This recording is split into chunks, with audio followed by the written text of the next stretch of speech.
Amendement 391 de Monsieur Masson. Merci Madame la Présidente. Vous savez, Monsieur le Ministre d'État, j'ai beaucoup de sympathie pour vous et je vous sens frustré au fil de l'examen de ces articles, puisque finalement les choses n'ont pas allé aussi vite que vous l'auriez espéré. Et c'est la raison pour laquelle je veux vous aider, en raison de la sympathie que j'ai pour vous. Et je propose donc dans l'amendement qui vous est soumis de supprimer, avant l'alinéa 5 de l'article en question, la référence depuis plus de 3 mois. C'est-à-dire que il n'y a pas lieu, me semble-t-il, d'imposer aux autorités compétentes de délai minimum de résidence s'agissant d'une menace pour l'ordre public ou la commission d'une infraction par un étranger, qui sont quand même des situations suffisamment graves pour qu'on n'impose pas forcément un délai de résidence. Donc, afin de vous aider, Monsieur le ministre de l'Intérieur, que vous ne soyez pas frustré par un certain nombre de choses, je propose de supprimer cette notion de résidence depuis plus de 3 mois. Merci. Sur le 392, Monsieur Masson, dans la discussion commune. Oui, merci Madame la Présidente, Monsieur le ministre, mes chers collègues. Encore une fois, pour aider Monsieur le ministre, moi je propose oui, généreux. Le premier paragraphe de l'article 511-1 de compléter par un 9e alinéa qui dirait si l'étranger a commis une infraction pénale sanctionnée par un jugement définitif des tribunaux compétents. Effectivement, la personne qui se trouve dans ce cas-là, de notre point de vue, n'a plus de raison de bénéficier d'un droit d'asile. Voilà le sens de cet amendement. L'amendement n'est pas adopté. L'amendement 394, Monsieur Masson. Merci Madame la Présidente. Et voilà que la proposition de mon collègue Éric Ciotti arrive, puisqu'effectivement cet article propose de ramener les délais maximum à 5 ans par cet amendement, étant entendu que le libellé et la durée de l'interdiction de retour peut, Madame la rapporteure, peut, donc ce n'est pas une obligation. Donc c'est un bon équilibre entre la proposition de M. Ciotti et l'actuelle situation légale qui est de 3 ans. Par ailleurs, cela correspond au délai maximum fixé par le droit européen, donc tout à fait légal. Et puisque vous aviez évoqué ce droit européen comme l'obstacle à la proposition d'Éric Ciotti, vous ne pouvez plus vous opposer à cet amendement 394. 78, Monsieur Masson. Merci Madame la Présidente, Monsieur le Ministre. On aborde un sujet qui est à la fois sensible et douloureux. Il faut savoir que dans le monde, selon l'ONU, il y a 29 pays dans lesquels les femmes risquent l'excision. Au total, c'est 140 millions de femmes et de fillettes qui vivent avec cette mutilation sexuelle. Et l'ONU, toujours, estime à 30 millions de femmes qui seront victimes de mutilations sexuelles dans les 5 ans à venir. Imaginons donc le potentiel de demande d'asile sur notre sol que cela représente d'ici 2023. Le sujet est majeur et soyez assurés que je regrette profondément que le gouvernement ait délibérément choisi de l'exhiber comme un chiffon rouge. C'est dans le même temps oppression de lobbyistes. Au demeurant, ce n'est pas parce qu'on nous tend un piège politique que nous devons renoncer à débattre sur le fond. La France ne doit pas arbitrer entre les atteintes aux droits de l'homme, elle doit les condamner toutes.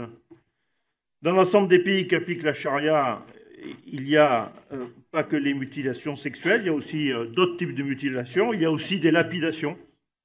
Or, rien de spécifique n'est mentionné à ce sujet dans le texte soumis à notre examen, en dehors de...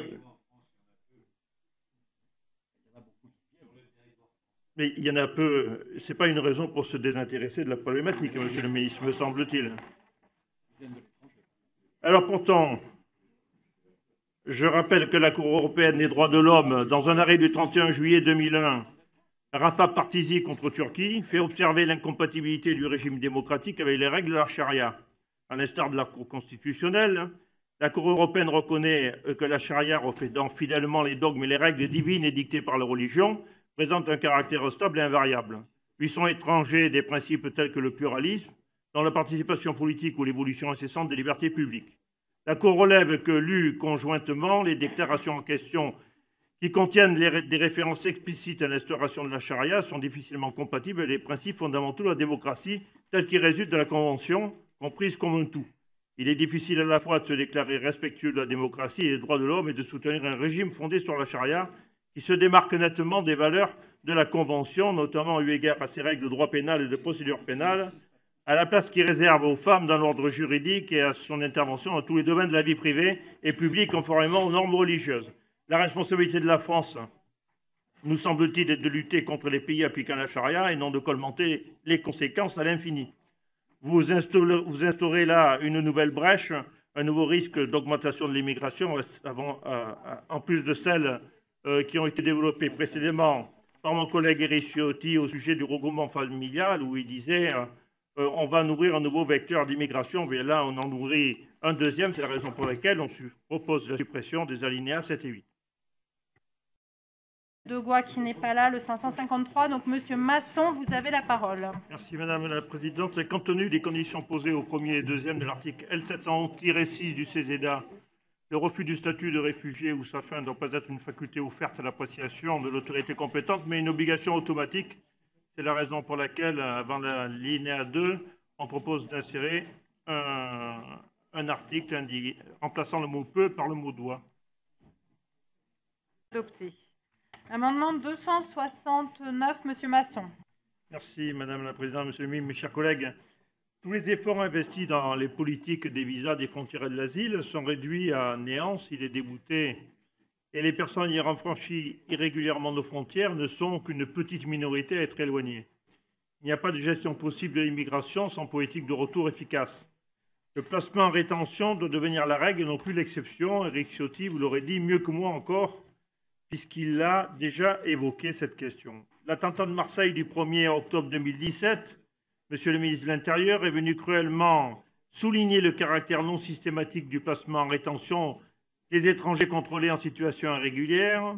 D'ailleurs, à la suite de cet attentat, vous avez rappelé par circulaire aux agents de l'État la nécessité de placer en rétention d'étrangers en situation irrégulière s'il existe un risque de fuite et ne présente pas suffisamment de garanties de représentation.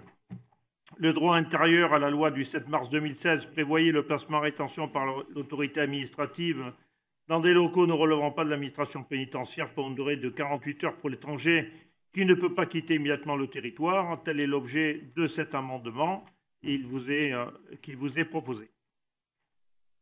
Masson pour le 385.